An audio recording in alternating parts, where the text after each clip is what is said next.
Tokore merema vasumba vayesoto wate enjiraya ye aitete so sena kwaye tonyore chinguru tokore kyama woko aita koyara. Oh Mokya, oh Mokya, oh Mokya, Oh Mokya, oh Mokya, oh Mokya, oh Mokya, to save mono to renderyoka to kore achomonene to kore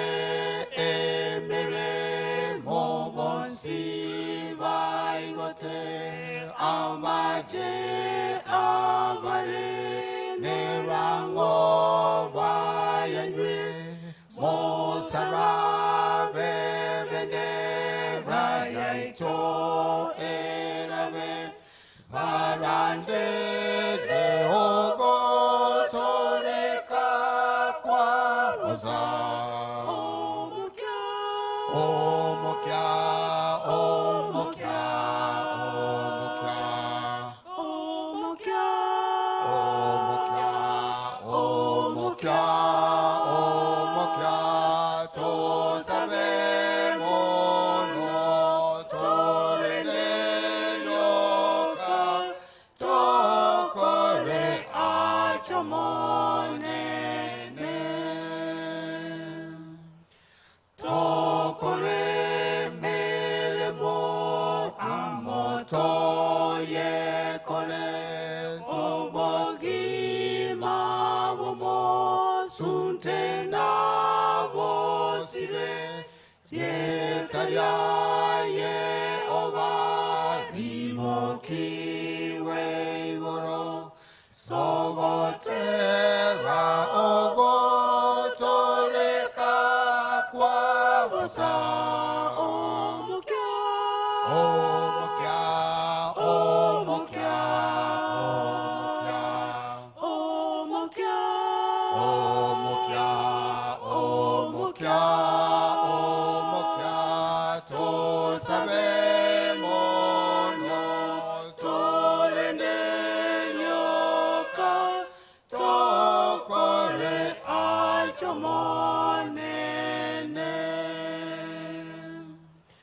to kore emere mogoiko mohelyo vigesani ke vagesi vachiche ovoche wavabori weno vesito natotere ogo toreka kwa vosa. Oh Mokya, oh Mokya, oh Mokya, oh Mokya, oh Mokya, oh Mokya, to save mono to renderyoka to kore achomonene. Oh Mokya, oh Mokya, oh Mokya, oh Mokya, to save mono to renderyoka to kore achomonene. Oh Mokya, Oh Mokya, oh Mokya, oh Mokya, oh Mokya, oh Mokya, oh Mokya, to save mono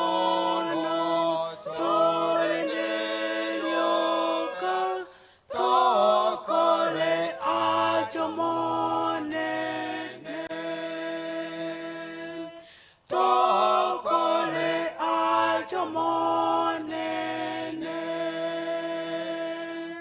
Tokore ajomonene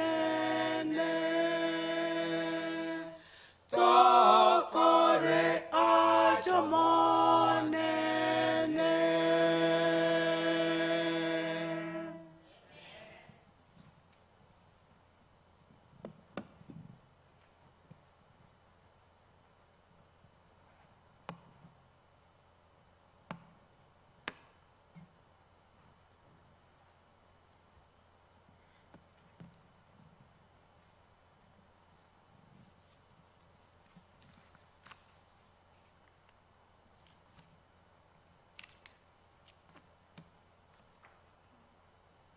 Good evening. Wairudabuya. Okay. There's some people in the church today. That's good. I thought I couldn't hear you for a second there. How is everybody feeling today? Good. I'm glad to hear that. And it's a pleasure to be able to share space with you this evening. I'm hoping while we get ready for a prayer, hopefully they will have set up my PowerPoint up there. But before we go any further, may we please bow our heads for a word of prayer. Dear Heavenly Father, we come to your presence this evening with gratitude. Thank you for the gift of life. Thank you for allowing us to see yet another day. Father God, I know that amongst your people, there's some who are suffering with physical ailments, some who are struggling with some psychological ailments, or it could be anything even related to substance abuse. And in light of today's topic, I would like to bring your people into your presence this evening. I ask that you may grant strength to those that are suffering to be able to face their challenges, to give them courage to be able to ask for help. I pray that you may imbue those who are around them with love, unconditional love, to be able to support one another. But above all, I ask that your presence may be felt within your people from now until forevermore. In Jesus' name I pray. Amen. All right. So my name is Grenda. I also go by Gigi, if that's easier. But for Baba and Sokoro might be here, Nyamoita, Usanyaitondi works just as fine. I am honored today to be able to present to you a topic that I'm not only passionate about. What I do for work, I work as a counselor. They call us dually licensed counselors, meaning that I work with individuals who are struggling with substance abuse and individuals who are struggling mentally, who may have some mental health struggles. So that's my day-to-day job, which makes this topic something that I deal with on a day-to-day basis. And I've always wanted to have the opportunity to share what I know, the skills that I've learned with my people, to better equip us with the tools that we need to navigate struggles such as substance abuse, because it's becoming a huge problem, not only in the US, but globally, even back home. And because I am a counselor, what I will be speaking with today, I will be speaking from a perspective of a counselor, meaning that maybe for those of us who are nurses, who work in the medical field, there's some things that I might not have in my slides, but that's okay because we have the internet, we can always look them up. My goal for today, however, is to, 1, provide us with information, 2, skills on how we can approach individuals who might be struggling mentally or with substance abuse, and even us personally. Self-awareness, knowledge is power. The more we know, the more we are able to do better. So we'll get started on our first slide here. The first slide. I like to organize my things, so up ahead I have just a flow of things today. I will get started with going over a few reminders. I think they're just things to keep in mind when we're thinking about individuals who are struggling with addiction, and if we're family or friends who are wanting to support, how might we approach said conversation? And then from there, I will just share a few facts about alcohol, very general facts. I won't get into detail. And then what I hope to do from there is to kind of give us a little bit of a journey or progression of how alcohol starts as something that's so simple or casual. And then how it changes to something that's more problematic, even leading to addiction where people cannot bring themselves to just stop, right? And then within those, I hope to share how it affects the body, not just physically, physiologically, but also mentally.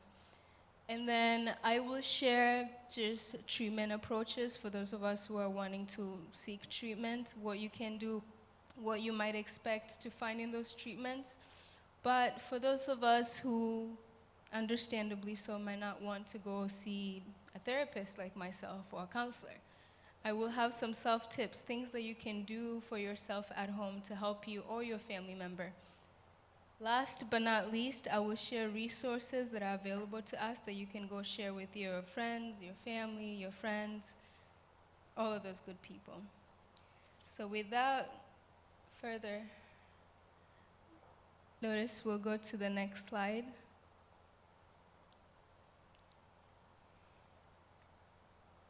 All right, so a few things to keep in mind. The first one that comes to mind for me always is taking a non-judgmental stance. It can be so easy for us as human beings to jump into conclusions. We see something bad and we can say, this person is so-and-so. It's human nature. But throughout this session or gathering together, I will encourage you to start practicing taking a non-judgmental stance. Really what that means is not wanting to jump into conclusions about what somebody's doing, right? Wanting to not judge somebody because of their problems. Even the Bible says, judge ye not, lest you be judged. Because the truth is, we all struggle. And then when we talk about addiction, addiction knows no color, no class, meaning that all of us can be susceptible to addiction, any form of addiction, right? And to help us not be so judgmental is to understand that when individuals are struggling with addiction, it's not a moral failing. It's not a choice that they say, forget my family, I don't want to. It really becomes a very complex issue that they cannot even separate themselves, hence why they have people like me who come in to try and help them. So trying to not be judgmental, which can allow people to feel less shame, and then they can come to you. This is including your children. They want to come to you and talk to you. Another thing that can help us not be judgmental is seek to understand. I always say lead with curiosity. So rather than saying this person is doing this because of this, this, and that, ask them. Being curious is asking, in this case, why do you use alcohol? What does alcohol help you with? What is the purpose of alcohol in your life? Because as philosophers or psychologists will tell you, any human behavior has purpose. So what is it for you? What does it do for you? Asking questions like those, wanting to understand and learn, helps us, yes, be non-judgmental, but it also helps us kind of foster a sense of empathy and compassion for people. I think something that we're not so told in church directly is practicing to be kind to one another. When we're kind to one another, we make people feel valued, and when people feel valued and that you were willing to understand their feelings, they're more likely to open up. This goes into the stigma that we have in our community when it comes to mental health and even substance abuse. I think, again, not faulting us because it's natural behavior, being too quick to jump into conclusions, not wanting to ask or being curious, all of those they add into the stigma of people not wanting to even ask for help or seek help because they don't know what they're going to expect. Another one that's important is listening. I think that oftentimes we're listening to respond. That's okay because it's human nature, and like I said, the practice for today is now to listen just to hear somebody, listening to be able to understand somebody. Another one that's really important is the language that we use. Instead of saying someone is an alcoholic or someone is crazy when we talk about mental health, why not take away the behavior and just say somebody is struggling with addiction, or rather somebody is struggling with alcohol instead of calling them alcoholics? Labeling is another one that just adds on to that, people not wanting to seek help because it's already judgmental. We wouldn't say someone is cancer, we'll say someone is struggling with or diagnosed with cancer. So even when we're talking about mental health and substance abuse, and because there's such sensitive topics in our community, it's important to be careful the language that we use. Last but not least, and this is for those of us who are struggling and who are not wanting to, for whatever reason, cannot bring themselves to seek help. What I want to say to you is, you're not alone, because for one, as I mentioned earlier, substance abuse and mental health issues are something that's becoming a global issue. And it's okay to ask for help. Generally, if you've never asked for help, you know how difficult it is to ask for help. So it's not even a sign of weakness. To be able to say, hey, I need help, that's strength. Now that we've covered all the fun stuff, that's all related to who I am and what I do, we'll get right into the topic of alcohol. So what is alcohol? Essentially, alcohol is a chemical substance whose main ingredient is ethanol. Ethanol is ethanol is the active ingredient in alcoholic beverages, any alcoholic beverage. Alcohol is also a depressant. Essentially what that means is it lowers the CNS system. Somebody remind me, what's the CNS system? Your central? Thank you. The central nervous system, which really has to do with your brain and your spinal cord. Alcohol is also a psychoactive, which really means it will affect your moods, how you behave, and your mental status, meaning sadness level, feeling depressed or feeling anxious. And there are many forms and types of alcohol, but the most common ones in this case will be beer, which has the lowest alcohol content, 4 to 6%, wine, and then we have spirits, which have the most alcohol content in them.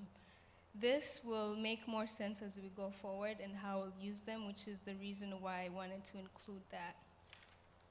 We'll go on to the next slide.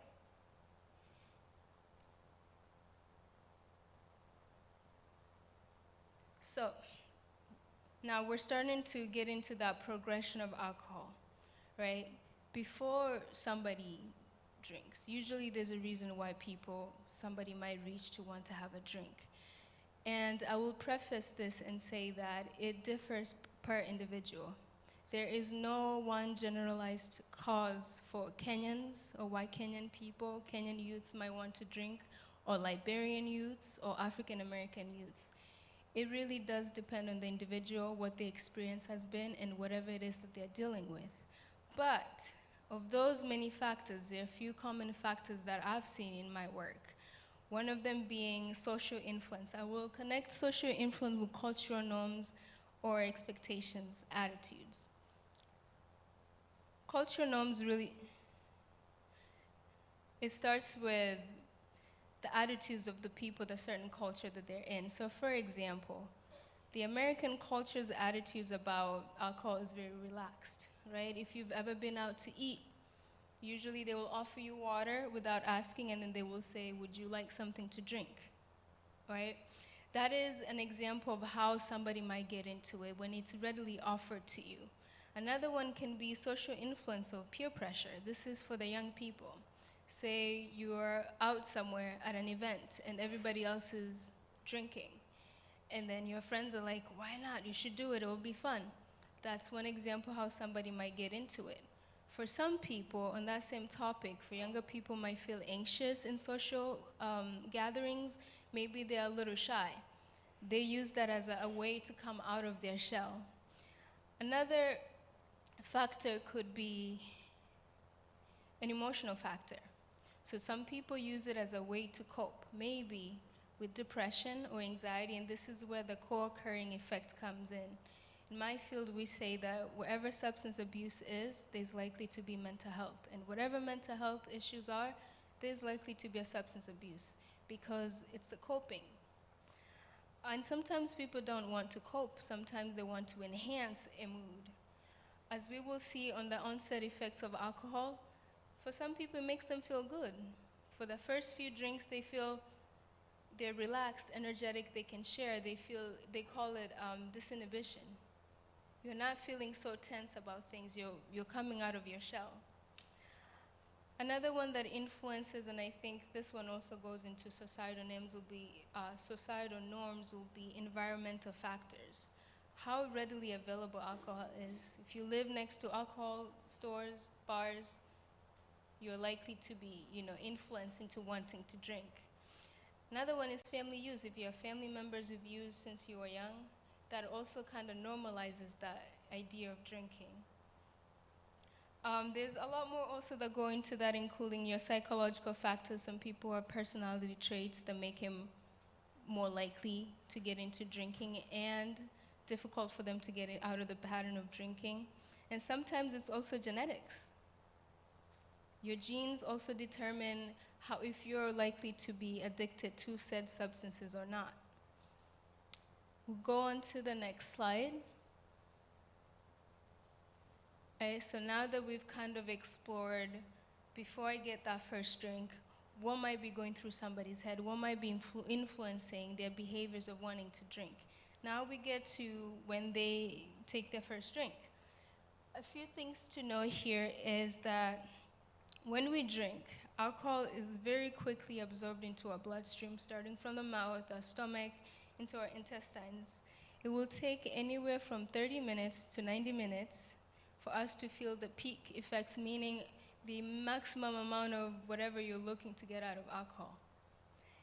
But this can be influenced by various things. So depending on your body weight, that influences how quickly the alcohol is going to be absorbed, depending if you have how much you're drinking and how quickly you're drinking. So say the spirits that contain a lot more alcohol content, if you're the young people say shots. If you're taking quickly, many of those within a short span, you're going to feel the effects of alcohol a lot faster. And especially if you're a smaller person like me, it's even worse.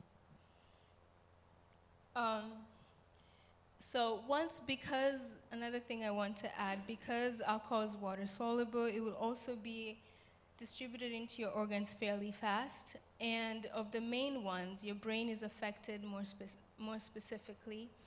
And it affects two, we're going to call them communicators or messengers, neurotransmitters, your GABA and dopamine. So it will inhibit your GABA, making you feel a little bit more relaxed or calm. And then the opposite way, it's going to give you the sense of euphoria. That's how it plays on the dopamine messenger. You feel joyful, excited, which is why some people who, when they first start drinking, that's the feeling that they have, which is the feeling that over time they try to go back to get that feel-good feeling. We'll go on to the next slide. So, short-term effects. I already kind of mentioned a few of them. Euphoria. Euphoria would be one most people experience. This is that joy, excitement, happiness that I talked about. And followed with that would be the lowered inhibition, where you're feeling relaxed. This is where I say for young people who may feel shy in social context, this is where they start to come out of their shell. They're wanting to socialize more. But the more we keep drinking, say you've taken two to three drinks, you're getting to 4 or 5. This is where we start to get impaired coordination. So balance, or even how you're walking, becomes a little difficult. The more you keep drinking, you will notice slurred speech. You're not able to speak more clearly. We'll go on to the next slide. Physiological. Some people will notice their heart rate initially goes up, but be mindful because over time, the more you keep drinking, your heart rate is going to go down. Alcohol is also a diuretic, meaning that it's going to cause a lot of, releasing, fluids from your stomach for people. It causes dehydration for some people. The next morning, they'll wake up and say they have really bad headaches, hangovers. Another thing is it dilates your blood vessels. So this gives people a feeling of warmth inside. But truth is, their core temperature might be cold, but they just get a sense of warmth inside of their bodies.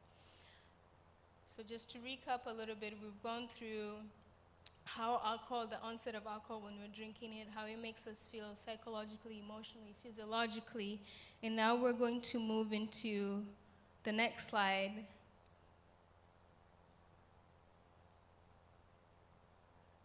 This is where we get into tolerance. So the first stage was mostly if an individual is drinking, say, every weekend, once in a while. But they start to drink a lot more. Now it becomes maybe twice during the week and every weekend. Or it could be 3 times during the week and every weekend, right? We're starting to build tolerance. This is where individuals require a lot more to feel the same effect. So you're no longer, Monday through Tuesday, if I'm having a bad day, I'm just going to drink because it'll make me feel better. That's what tolerance is. Or they notice that if the one drink doesn't do it for me anymore, so now I want to drink a little bit more.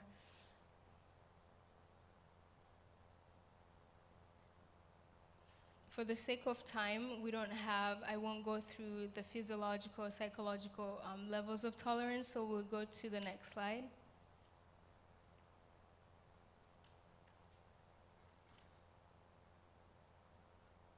So from alcohol tolerance, which is really like now we're drinking a couple days during the week and every weekend, we're getting to dependence. As the name suggests, you're becoming more dependent on the drug. Now it's no longer I'm doing it to feel good. I feel terrible, so I'm going to drink because I know it's going to make me feel good. I need to drink before I meet with my friends because I know it helps me come out of my shell. So it's becoming a clutch. It's no longer something it's coming to a point where it's not an option. Yes, you can choose to. You have responsibilities to fulfill, but you're using it a little bit here and there to kind of help you deal with life, get on with life. Alcohol dependency and addiction, they're not the same thing because you could be definitely addicted to alcohol and dependent on it, but being dependent doesn't always mean you're addicted to it. So what is the difference between being dependent on alcohol and being addicted to alcohol? The next slide will show it all has to be with compulsive behavior. Now, when you're addicted to it, everything goes out the window. No longer work doesn't matter, family doesn't matter. Your priority is alcohol and consuming alcohol. Usually at the level of dependency and addiction, that's when I see a lot of clients come to me and we try to, okay, where do we get started to kind of help you get to maybe abstinence or even reducing your use.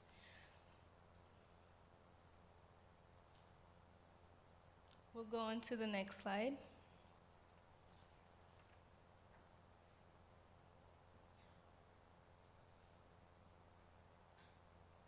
All right, this just goes through the long-term effects. Now that, say, we've gone past dependency, we're at addiction, where, for lack of a better word, I live and breathe alcohol. I cannot be anywhere without alcohol.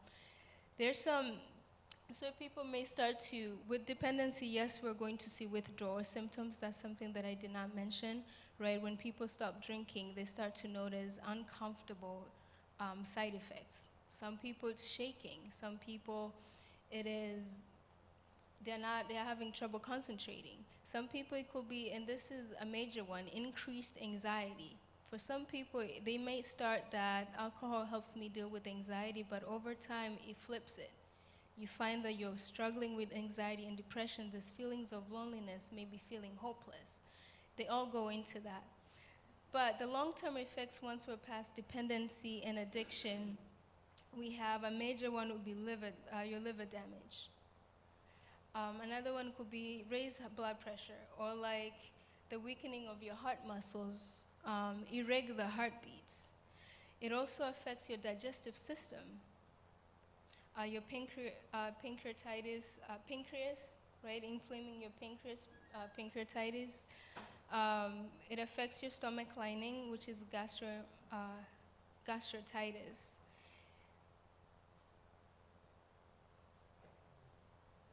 problematic consumption of alcohol does also influence, or it puts you at risk for various types of cancers, anywhere from liver, mouth, breast, throat, all those cancers. And it also can damage your nerves.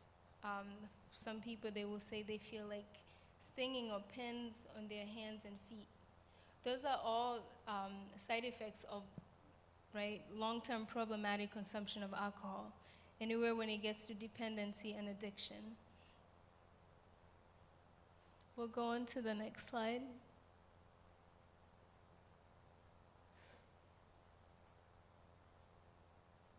The next slide, I think, covers mental health,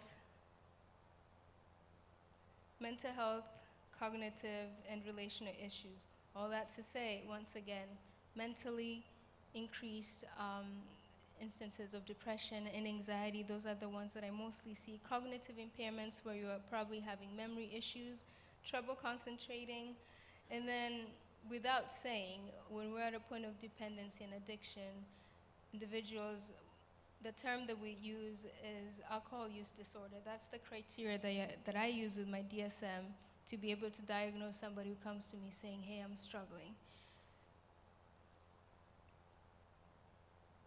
Okay, it's up there. I just wanted you guys to have it so you can read through it quickly.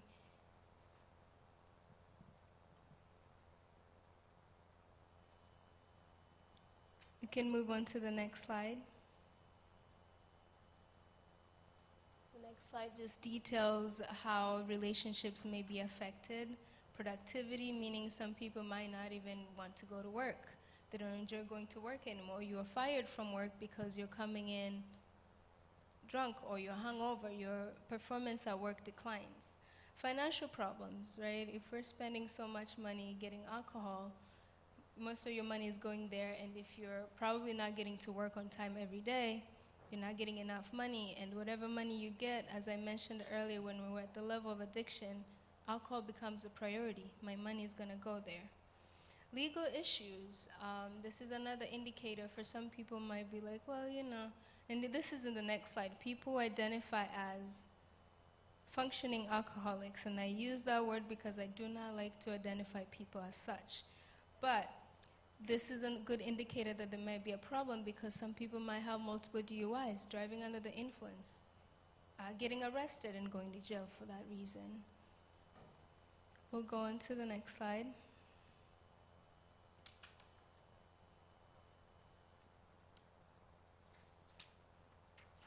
So this is a slide I wanted to include because I've heard this question before, where somebody says, well, I'm able to go to work, I spend time with my family, basically saying I can function while also consuming alcohol to a level that, in my opinion, will be problematic.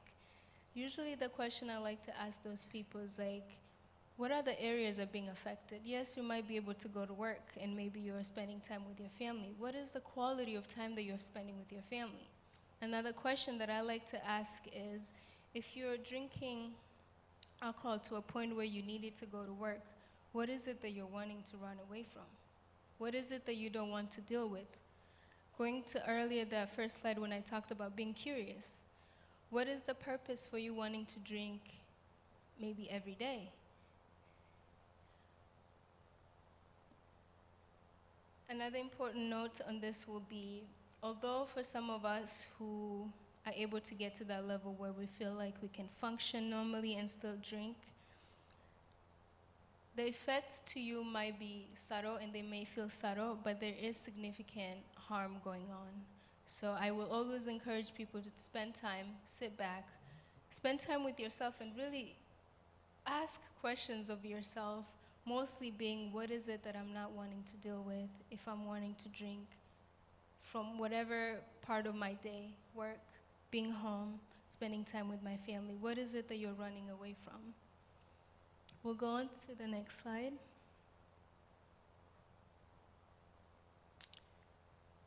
All right, so now we've talked about the progression of alcohol all the way through addiction. And if we find ourselves in this stage where we just cannot, we've tried to stop drinking, but it's difficult because it happens that way.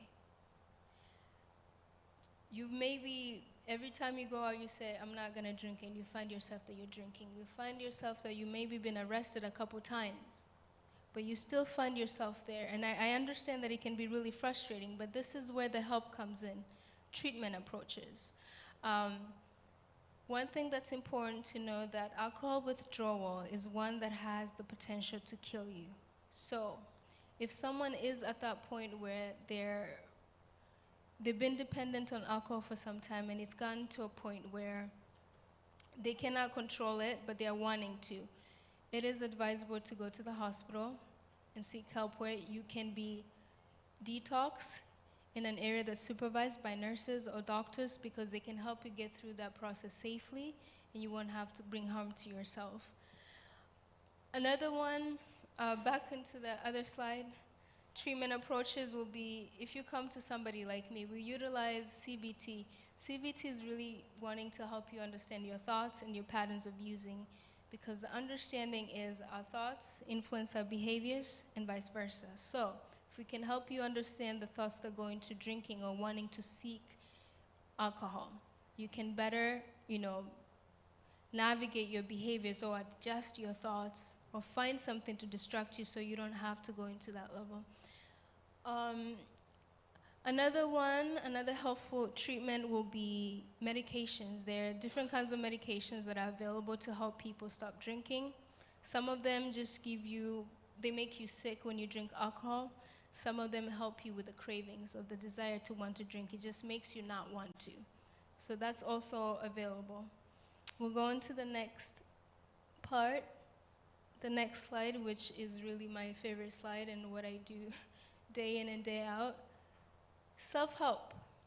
So a few things that I want to share with us all that we can try, and this is for individual, you can share with your family or friends. First and foremost is mindfulness. Essentially what mindfulness is, it really enhances self-awareness, because then the more we know about ourselves and we understand ourselves, we're able to take care of ourselves. One way that I practice mindfulness is so boring, but I spend time, maybe 10 to 20 minutes a day sitting with myself. And what I really do is I try to observe myself, right? Meditation is about being present. So I utilize breath, where I breathe in and I try to follow my breath, and I try to sit with myself and be like, how is my body feeling today? If we have time, I would love to go through like a 2-minute diaphragmatic breathing exercise just to show you something that you can utilize, not even for if you're struggling with mental health or substance abuse. This is really helpful even for your physical well-being. Another one I would suggest always is taking breaks. Tolerance, as we looked at it, is where your body, your mind gets to a level where you're wanting more and more and more. You kind of tip off. I like to call it my balance beam in my body. There's a level of equilibrium that our body usually is at. But if you're constantly tagging at, for example, alcohol, dopamine, we're wanting dopamine, dopamine, dopamine, dopamine. Over time, with tolerance and dependency, our brain is less sensitive to alcohol. So when we're taking a break, say maybe you say, I'm gonna take 2 weeks or a month, it allows your body to come to that level of equilibrium, of balance. So if you've lost that sensitivity to alcohol, this is where it can help you come down to that level where if you do decide to go back again, you're not wanting to drink more and more and more to feel the effects, because you've allowed your body to come back to baseline, for lack of a better word. Another one that goes hand in hand with mindfulness is identifying your triggers, right? You have to know what it is that makes me want to drink, right? Every time I reach out, maybe pause for a second and be like, what is it that I'm struggling with? And then when you identify your triggers, you can identify healthy coping mechanisms. Okay, what can I do that is not drinking? I am a big fan of exercise. I like to lift weights. That is one way I not only help me physically, but also mentally. It helps me deal with challenges of life. When I know I'm lifting heavy weights, I'm like, I can go out there and deal with whatever heavy thing is coming my way, because physically I'm training myself. And that's the beauty of it. We're so interconnected, our bodies and our minds, that whatever we're doing to the physical body manifests in the mental body. So once we identify healthy coping strategies, we can also explore alternatives. If you like being out with your friends and they're always wanting to drink, can you identify another space to be in that doesn't involve alcohol and drinking? And I know it can be hard at first, but I think we all deserve that, to be happy and free away from addiction or any substance dependency. Another one, once we've identified coping strategies, alternatives, we can create a routine. A routine is something that also kind of helps me stay in line. If I have a goal of certain things that I like to do, I get up early in the morning, I go to the gym, I go to work. When I come back, I do my yoga. Having a routine of things you have in place that you can go to, that you do, that are not related to substance abuse. Another one that's really most important is to seek help. Earlier I said, I know that it can be really difficult to seek help, especially in a community where these conversations are so novel. They're a new thing. We're not used to having them, and yes, it can be uncomfortable, especially in a church setting. I know for some parents, they wonder, I've raised my kids the right way. Why do they come here and they end up in these situations? The frustration is warranted, but as I mentioned before, sometimes it's not even a choice that somebody makes that I want to be in here. It becomes something, a fight of the mind and the body, and it's a difficult fight. So for those who are struggling, go ahead, seek help. There's a lot of people who struggle with it. It's okay to ask for help, and I want to reiterate, it's a sign of strength, because we know that it's not easy to go say, hey, I need help, I'm struggling. Last but not least, I want to share a few resources that are available. That one, you can Google it. The first one, the National Helpline, this is for anybody you can call anytime, 24/7. Ask for help if you're needing to go. Maybe you could even ask them about treatment centers that are available that you can go to. So that's a number. You can write it down, or just remember SAMHSA and look it up on Google. Another one, I do have a number for Minnesota. That one you can also call and ask if your treatment, or if you're maybe even thinking of using. They have individuals who can talk with you through it. For those who are taking pictures, I will allow us a minute or two, and then we'll go to the next slide.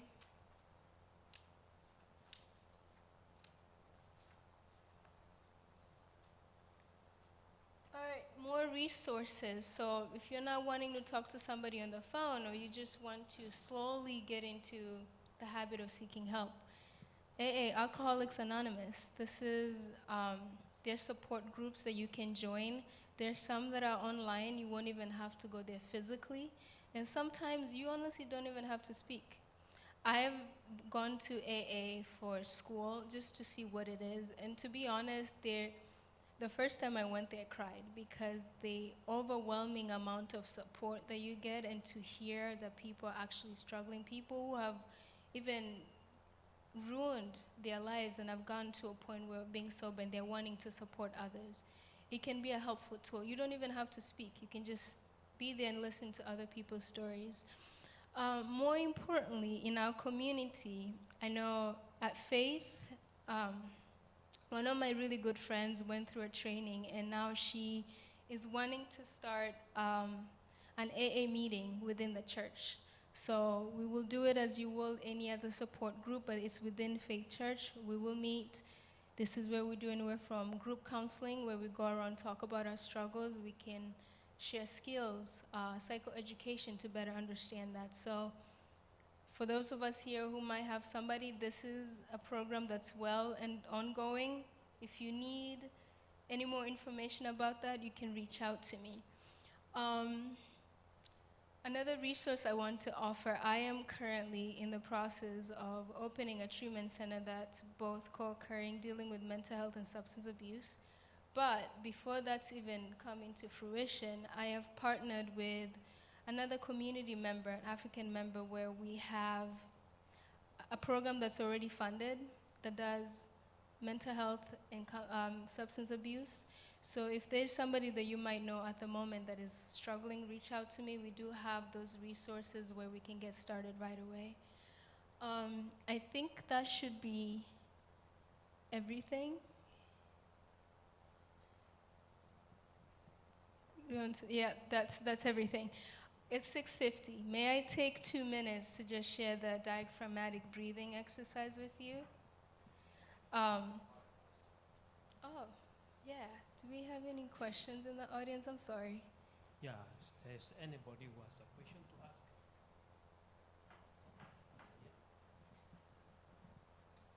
All right. I just wanted to thank you because this is the biggest problem we have in our community. You cannot imagine how many people are in jail right now because of alcohol, how many people are on the street because of alcohol, how many people from Africa who have DUIs. And what you've taught us is what goes on. But so I don't know, where does somebody have to get to a point where they will say, because I've seen people who say, I've gone to treatment centers and it has not worked. Yeah. They come back after some few days, they go back again and they feel frustrated and they kind of give up in life. So I don't know what can be done so that people can get to a point where they feel, they get to accept treatment, or maybe even these treatments, that it can get to a point really it can work. Yeah. So that's the first question. You talked about the composition, and I've seen some parents say, that sanitizer, the kids who know how to make it alcohol, it has a lot of alcohol content in it, and they can transform it into alcohol and drink it, and it actually has a very bad effect on their bodies. But still, they like the feeling, not the effect. So what can we do to help this kind of kids? Question. The first thing that comes to mind for me is a holistic approach. I think especially when talking about people in our communities, one thing I've noticed, the treatment centers that I've worked in that are very white dominant, sometimes there's certain approaches that don't always work so well for us. So one, I would always say, try a couple different, treatment centers. Or in this case, I am wanting to open that for the community because I see a lacking. That could be one. But the main answer was holistic approach. There's different ways that we can look at it. We, as the church, again, can spark that conversation, leading with curiosity, offering those, hey, can we talk about what's going on? We might have this, resources that are available, but being keen to be like, we're opening space for people to feel comfortable to share about this. Thirdly, when it comes to the individual, I feel like, from what I've seen in my work, people eventually get to a point where they're sick and tired of being sick and tired. They get sick and tired of that addiction. And maybe overall, somebody has to get to that point of wanting to do it, because the truth is, we can't make people want to be sober, right? But my job as a counselor is also to help people recognize what's really most important to them, right? Purpose and values. Reminding individuals of those can help them kind of trace their ways back and be like, you know what, this is really important to me. Everybody has something that is important to them that they hold close to. If we can find that and be like, what do I call it? That discrepancy where you're like, you want this, but you're doing this, it might affect this. So there might be some sacrifices we have to make. But last thing that I will answer your question with is for individuals that are suffering. The word I will leave you with, that life is not without suffering. We cannot go in life without suffering. So whatever it is that you might be going through that's making you do it, the one way to get through it is to literally be in it. Allow yourself to feel that. And if it is emotionally difficult, there's interventions or things that are available to kind of help you deal with that. So allow yourself to feel the things that you're feeling, because it's an opportunity for growth. And if we can practice in just allowing ourselves to be uncomfortable in those moments, It might help you see that alcohol really has no place, and then you have the capability to go move through it yourself. I hope that that helped. I talk too much when it comes to these things. Any other questions?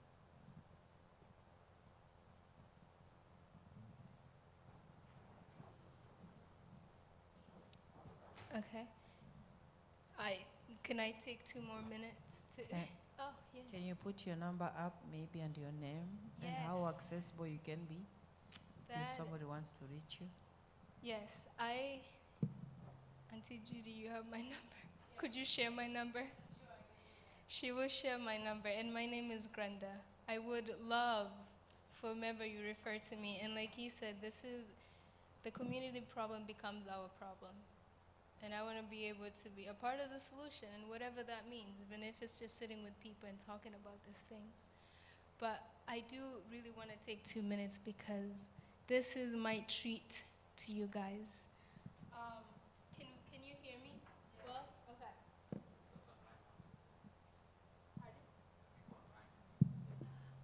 Pardon? I was hoping to explain. So, deep breathing. Deep breathing there's a lot of research that's coming out about deep breathing and how it benefits us physically, yes, to kind of calm us, but also mentally. The idea behind it is that in this day and age, especially in the US, we do shallow breathing. We breathe a lot from the chest, right? And then this is where when you find even when we're stressed and we're doing the shallow breathing, it doesn't do a whole lot. But deep breathing can help us be more calm within ourselves, but also it enhances that self and bodily awareness. So, what deep breathing or diaphragmatic breathing is, the best way to explain is it's belly breathing. So we're breathing into the belly rather than breathing up here. How I started doing my deep breathing is I would hold my stomach, and the idea is as you breathe in, imagine that from your stomach, down your stomach, you're expanding. It's like a balloon. As you breathe, you fill in your air into your stomach, and then as you breathe out, everything from your stomach, all the air is being released.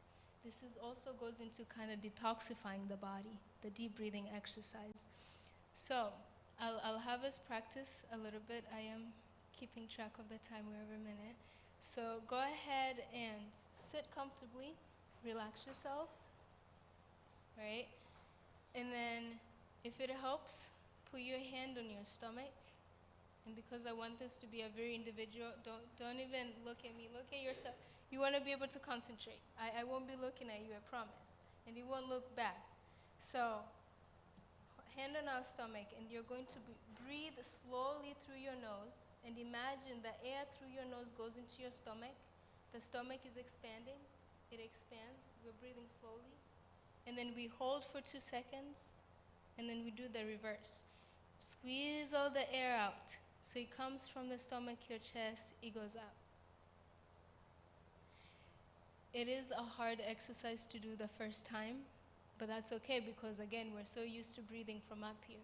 But the more you do it, I promise you, because I've done it for a couple years now, not only do you notice just a sense of groundedness and calmness within yourself, but also when you talk about this stress and anxiety, your mind overly thinking, it's a process that kind of starts to calm the mind down because you're forcing your body to focus on one thing, and that's breathing. And what the breathing does overall is it calms your mind and your body. So I hope that you will take this with you as a treat from me, and it can bring some positive changes in your life. Thank you so much for your time today. Right on time, it's 6:59.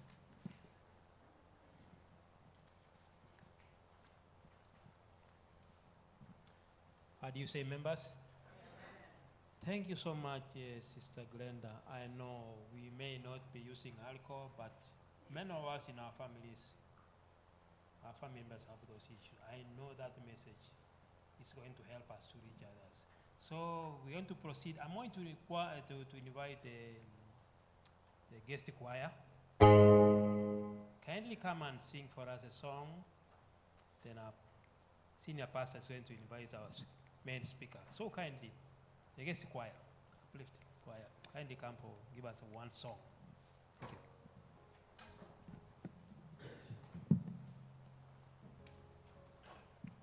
I think as they arrange themselves here, I'll do a quick introduction of the speaker so that once they are done, he will come and speak.